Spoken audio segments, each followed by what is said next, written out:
Welcome to Inspiring Business with your host, Mark Bullock. In every episode, Mark interviews others to share stories of thought leaders who inspire others by making a difference. You can find this show on www.videosocials.net and on YouTube, LinkedIn, Apple Podcasts, Spotify, Google Podcasts, Stitcher, and more. Now here's the host of Inspiring Business, Mark Bullock.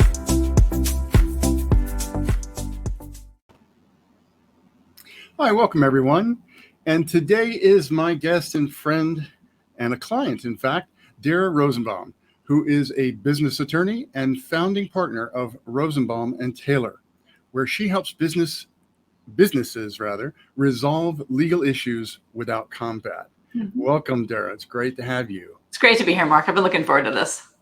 Terrific. Well, we've known each other for a while. You've been a part of Video Socials for some time. Mm-hmm.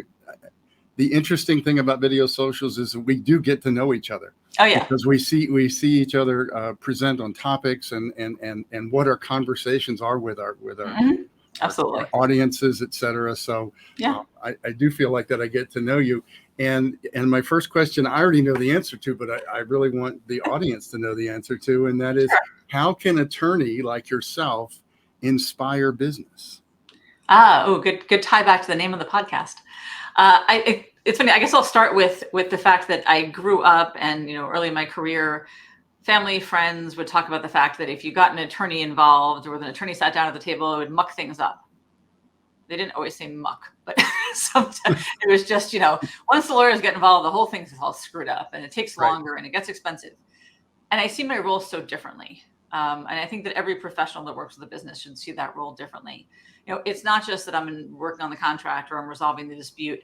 The idea is that I'm helping push the business forward, that I'm helping the business grow, that I'm helping the business transition, that I'm a resource to answer questions when there's something positive going on or negative going on or something looming. Mm-hmm. So I think that the business attorney's role, I think, is to strategize and is to inspire the business to learn from the things that I've seen in 20 years of practice, the mistakes, the good, the bad, the ugly. And to keep their eye on the ball in terms of it's about the business doing well, it's about the business making money, and you can't keep that really narrow focus on I'm just writing this provision or I'm just resolving this dispute. And I completely concur with everything that you said, and I'd like to add to that, if I may, because of my experience of you, and that is that you kind of embody a motto that I have, and that it's not just business, it is personal. Mm-hmm. And what I'm talking about for our audience, I know you know this, but for our audience is, Dara, you're incredibly approachable.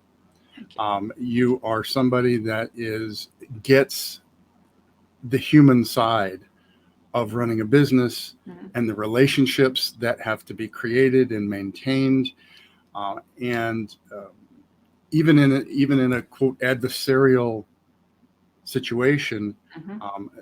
There is often a means by which you can resolve whatever conflicts that come up, mm-hmm. without destroying or ignoring the fact that these are human beings, mm-hmm. that are trying to conduct business, right?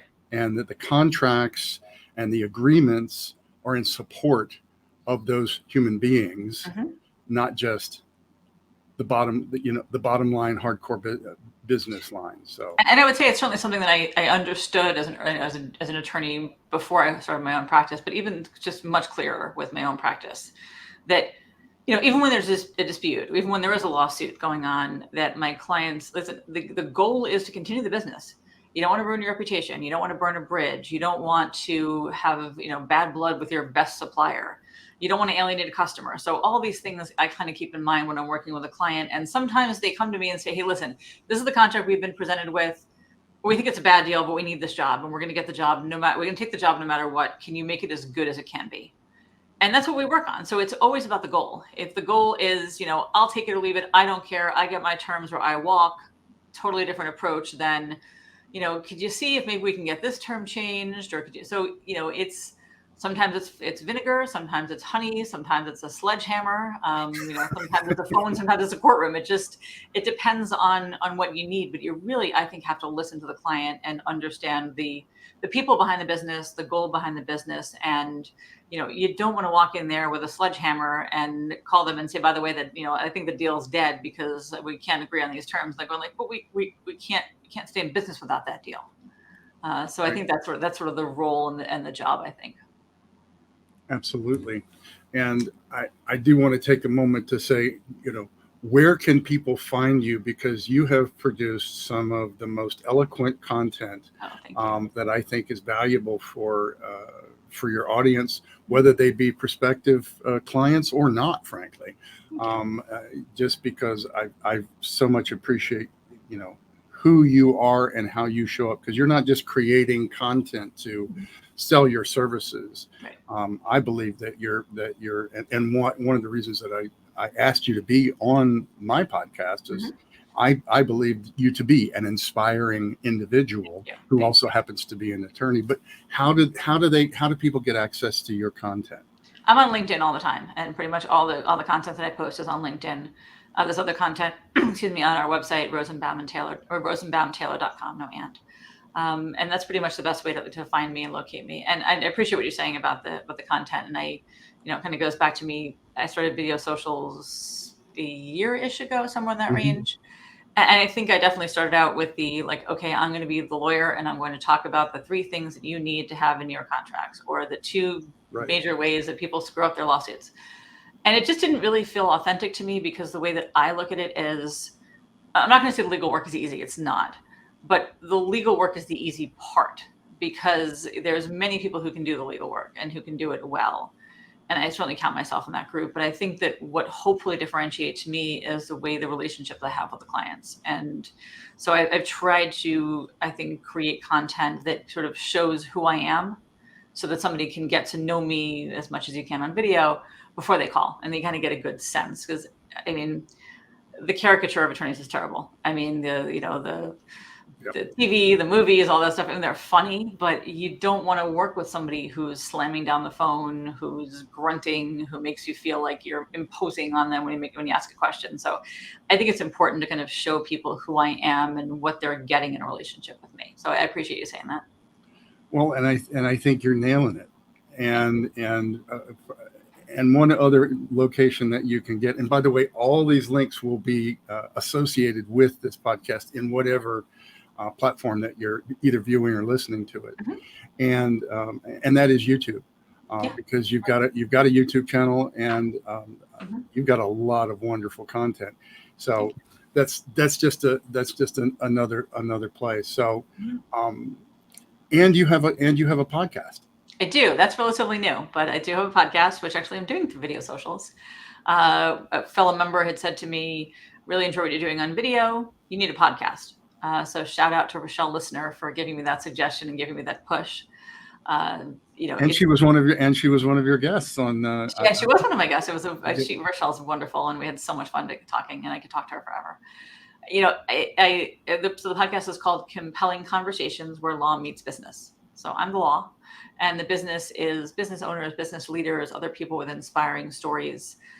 I love to connect people. I love to get people to know what other people do, so that if there's an opportunity to work together, be a client, be a customer, be whatever it is, or there's just an opportunity for hey, I really want this person in my world. I think that they could bring something to me, and I can bring something to them. I love making those connections. And to me, the podcast was a faster way to do it, because I don't have to introduce, Bob to Susie. I can say, hey, everybody, meet Bob. And everybody, including Susie, is going to look at me like, oh, that's good. I'd like to learn more about him. I can go onto his website. I can go onto his LinkedIn page. He's got some YouTube videos. He did a TED Talk, whatever it is. It's an easy way to get more of those connections made. And I love hearing about, hey, I saw so-and-so on your podcast, and I reached out to him because I think I have a business opportunity for something that we're going to talk about doing jointly. I mean, that's where it is for me. Wonderful. And I would be remiss if I didn't say that basically comes down to an endorsement or a soft referral, if you will, because I know that especially in the field of law, but it's basically everywhere, we want the hardcore referral, send me the prospect that's ready to go. Well, Mhm. how do they get ready to go? Right. How do they are they supposed to come to you just because Joe or Mary said that you're the one? Right. Well, that's wonderful that they do that, but this gives Joe and Mary an opportunity to say, check out Dara's podcast, check out Dara's YouTube channel, check out there's a website. Oh, she just did a blog post, a video blog post last week on exactly what you're talking about. Let me send you a link.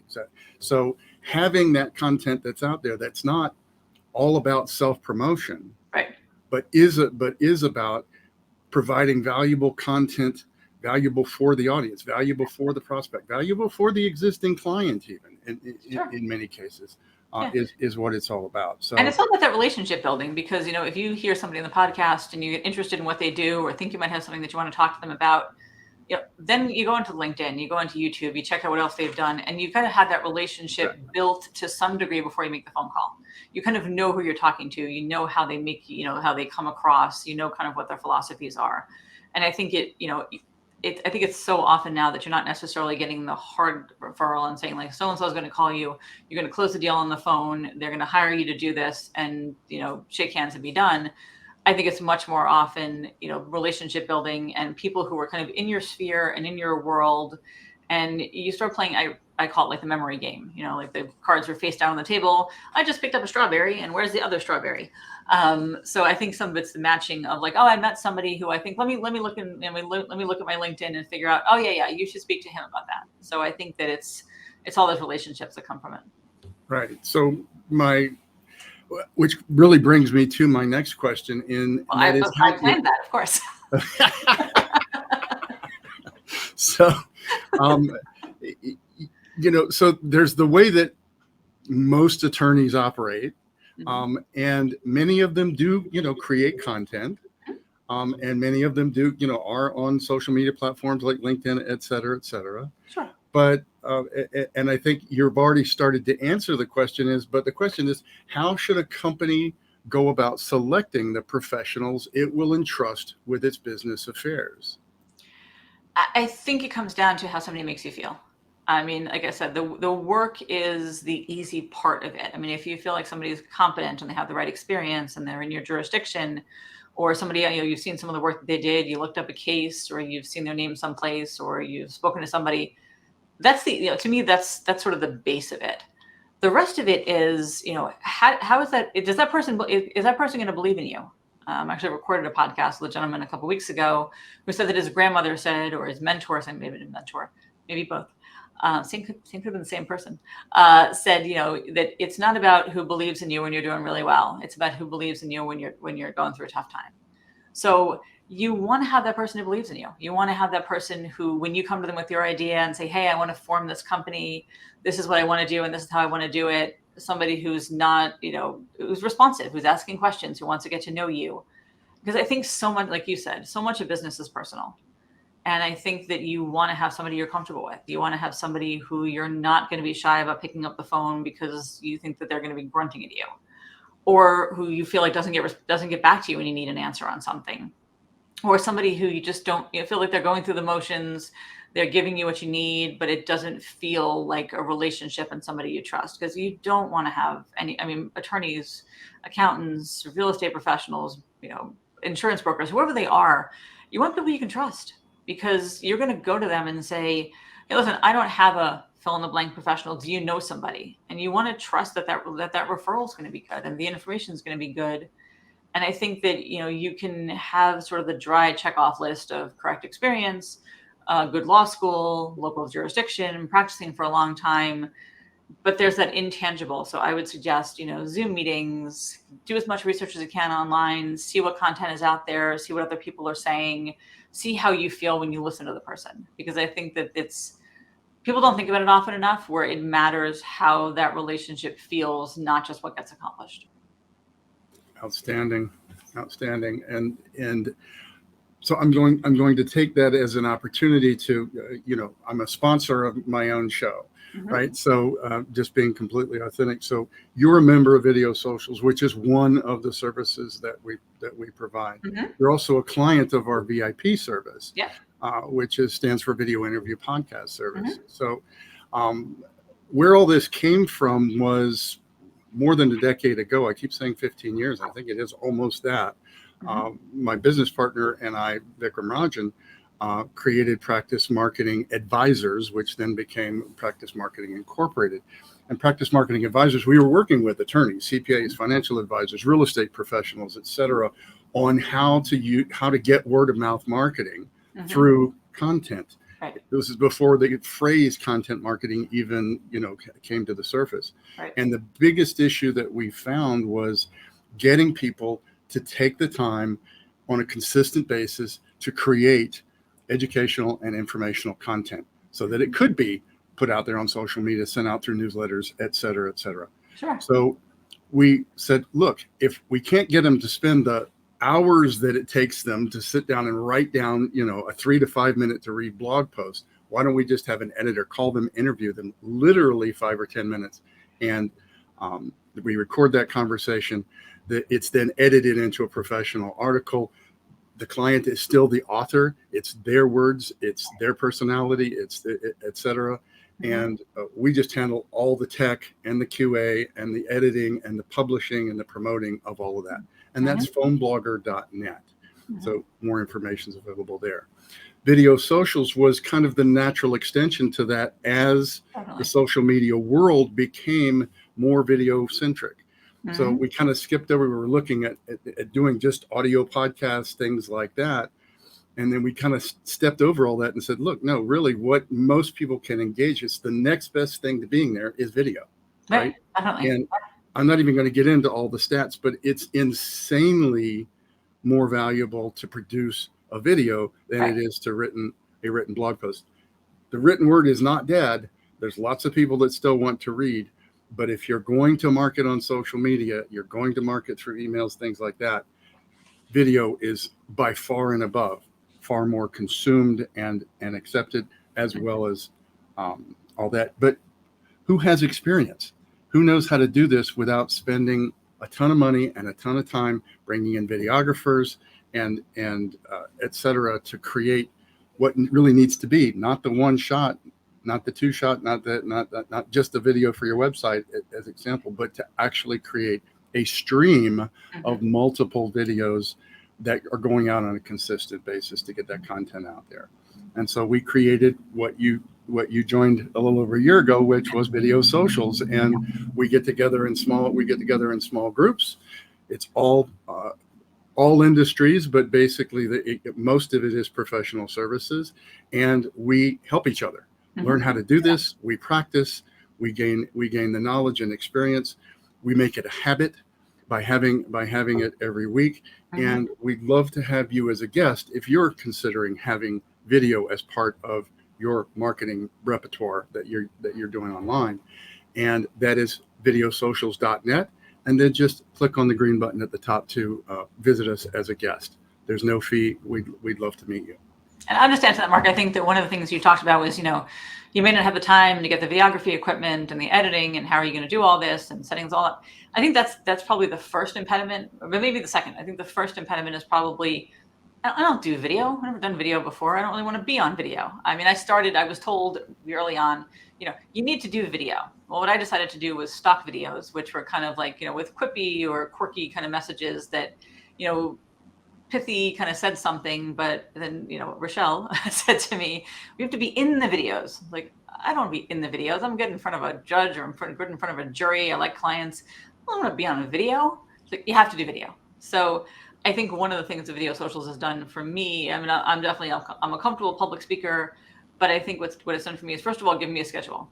Fridays at 11, that's my group. And it's fun. I mean, honestly, enjoy being there. And there's certain people who I feel like I know, even though we've never met in real life. And there are people I refer business to, which is, not really the point of Video Socials, but a great byproduct. But I think what's also been good is just, getting past the, like, I don't do video. It's like, well, okay, because you get good feedback. And there are people in the group who've never done video, had no interest in video, are not comfortable public speakers, who have blossomed and done tremendously well. Just in the, just having that feedback and having a place, and we say it's like, it's a safe space to practice. Because some people come in and say like, all right, I'm going to do something a little different today. What do you guys think of this? Or I'm going to put not a video for LinkedIn, but I'm going to put a video on my website. What do you think of this? How did this come across? And you get great suggestions. And I like the regular schedule of it, but I also like the encouragement of, wow, that was really great. Or, that wasn't your best one. I think next time, maybe if you change this up, it'll come across better. What can I say? Thank you for the endorsement, but most importantly, thank you for sharing the experience, because so many of us, myself included, had years of public speaking experience, Sure. had years of being in front of people, Mm-hmm. and we're very nervous about and very uncomfortable with the idea of being on YouTube. Right. And that's literally what we created Video Socials for, was to Mm-hmm. help you get past that. But it's grown into so much more than that, because it's taken people that even are doing video. We have a client, a member of Video Socials that came in fairly recently that has 1 million views on YouTube already. Why are they? Wow. Why are they in Video Socials? Mm-hmm. Well, you already nailed it. It's the accountability, and it's not talking to this inanimate object called a camera. Right. It's having a live audience and being able to practice. And I didn't want to turn this into a Video Socials promotion, but I think it's authentic for us to talk about how are we doing what we're doing. Mm-hmm. Right. And the second part of how you're doing what you're doing is our VIP service, which is allowing you, because look, putting together a video interview podcast like this is a whole ton of logistics and scheduling and checklists and technology, et cetera, et cetera. Mm-hmm. You're a busy attorney. Yeah. You got time for all that, right? Mm-hmm. First of all. Secondly, if you can work with an established system in how that's done most efficiently and effectively, well, all the better. So if you are comfortable on video already, and you are engaging in using video and social media, and you want to do longer form content, you want to also have that information and that content be broadcast across all the podcast platforms, et cetera, well, check out our videointerviewpodcast.com. Mm-hmm. And that's our newest service that we're bringing up. But all of this brings me back to, and we've been skirting my final question for you for this whole thing, and I think both of us have given a little bit of an indication of what it is. But what is your why as for what you do as an attorney? Can I steal the podcast name? It's inspiring business, honestly. And like I said, it's something that I was hoping to do, and I hope that I did even before I owned my own business. But it's very tangible now. It was always personal. It was always about the people I was working with. But it just sort of hits home so much more that you look around and it's like, okay, I have 9 people who work here, which means that wholly or in part, we are supporting 9 families. You stretch that out over the spouses and children and older relatives and whoever else somebody might be supporting. We're talking about the neighborhood of like 40 people. So, and we're small. I mean, we're a small firm, 6 attorneys, but we've got 40 people being supported by my small business. So I think what I like to do and what gets me going is helping businesses form, helping them grow, helping to protect them. And, just to go back to what you were saying about, busy attorney, lots of stuff going on, and you can outsource some of the things that you need help with, like doing the video podcast. Here it's, listen, my clients are amazing filmmakers, construction professionals, landscape architects, accountants, dentists, graphic designers across the industries. We're totally industry agnostic. But they do what they do, and they do it really well. And they know those codes, and they know those, the rules, and they know how to do the day-to-day work. What they don't necessarily know how to do is the business part of it, is the legal part of it, is the structure part of it, is, the contracts, is the resolving disputes, all that kind of stuff. So to me, outsource that, focus on what you're good at. And it becomes sort of more of a support for the business. And I think that's why I do what I do, is because I know that there are families out there that are relying on these businesses. There are people who it was a side hustle and now they want to make it their career, or, hey, I'm looking to retire in X number of years and I've been working for somebody, now I want to do it on my own. So I think that's really why I do what I do, is for those people and their families. And you kind of talked about really kind of focusing on within your own organization and all of the orbits around that, all of the individuals, all of the people that are affected by this one business. But I don't want people to miss out on the point. That's also the case for every client that you serve. Yes. It's their families and their employees and their clients and their customers. Right. And it's that whole, the drop in the pond has a huge ripple effect. So in one of the earlier questions had to do with how to choose. I would say you need to choose somebody who has integrity and has an appreciation for exactly what I just said, which is that every action that we do, intentionally or unintentionally, can have effect on hundreds or even thousands of people. Absolutely. So that being said, it really, I just keep coming back to the Webster's dictionary definition of the difference between a customer and a client. And a customer is somebody that we sell products and services to. A client is someone that's under our protection. And so I know you to be, and we certainly endeavor to be with Practice Marketing, always looking to cherish that and to realize that not only for our clients, but for their families, and not only for our staff, but for their families, they're counting on us to do the right thing. And to have their best interest at heart when we're serving our clients. So, wow, terrific! I so appreciate having you, Dara, and wonderful. You have somebody that you wanted to give a shout out to, Dion. Yeah, I recently was interviewed by Dion Brown. I might get the name wrong. I think it's called the Big Brand Project. Correct. And I just really super, New York based, but works everywhere. Marketing, branding, and just, I think has a lot of the same philosophies I do, of the, it's personal and protect yourself and make sure that you're doing right by the business. He has a tremendous amount of energy. We had a great conversation about our grandmothers and all the things we learned from our grandmothers. And he's somebody who I want to refer business to, and who actually I'm looking forward to having on my podcast, because I think he has just so much to offer based on all the work he's done for other companies, all the work he's done building his own company, and just his vision for helping entrepreneurs and helping small businesses, because those are the kind of people I like surrounding myself with. So I recently came into contact with him, and I'm hoping to stay in contact with him for a long time. Terrific. Well, shout out to Dion then, and we'll have a link included with this business. But Dara, it's always a pleasure. Every Video Socials meeting, every opportunity that I have to learn from you and to experience you, and thank you for your patronage, and thank you for being beyond that, because every one of our Video Socials members are contributors to each other. Yeah, absolutely. And you are the embodiment of that. And thank you. I really do appreciate it. Thank you. I appreciate it too. I love, like I said, I love the community. I love sort of the weekly meeting I've landed in, and I just think it's helping me in my business, and I think it's also helping me, to help others, which is something I really enjoy. Fantastic. Well, again, everyone, links will be associated either in the description or however, whatever platform it is, for all the websites and the social media platforms that we mentioned.